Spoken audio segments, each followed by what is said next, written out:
James Butler Hickok, more fittingly named Wild Bill, cut a place for himself in history in a time full of edgy and fearless characters.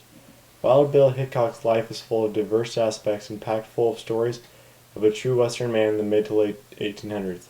Bill Hickok served his country along with bringing restlessness to a halt in several dangerous parts of the West.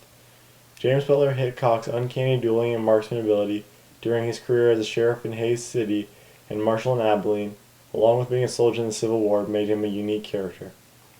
As a young man, James Butler Hickok possessed a sense of bravery that was foreign to young men his age. While other men who became famous during this era were out wreaking havoc and evading the lawman, Bill Hickok enlisted in the army and vowed to serve his country. Lieutenant Colonel George Armstrong Custer, a very well-known leader in the Civil War, said of Hickok, "A strange character, just the one which a novelist might gloat over, a plainsman in every sense of the word, whose skill in the use of the rifle and pistol is unerring." After noted acts of bravery for his age, Hickok was promoted to chief wagon master of his large unit. This was considered one of the safer jobs in the war. Towards the end of his war career, his duties involved spying for the Union, and this is when his key characteristics were recorded for the first time. After breaking up a brawl in a cowtown preceding the war, Wild Bill was regarded as a man of great character and would later surpass the notability of the other famous men in the Wild West, but by his duty of protecting.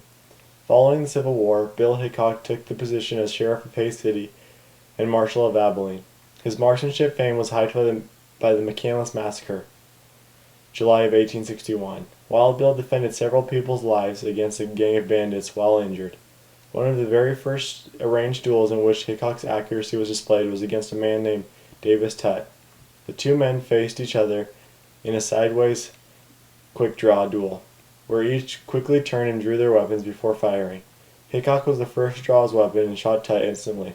Hickok's greatest victory over crime came in the form of Bill Mulvey, a well-known murderer who had a run-in with Wild Bill one day and wouldn't live to tell the tale.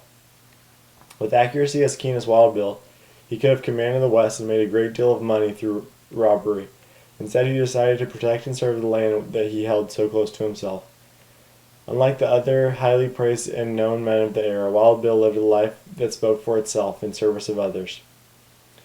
On October 5, 1871, he was shot and killed by Phil Coe. Miraculously, however, before dying, James Hickok was able to fire 2 shots into Coe's abdomen and later killed him.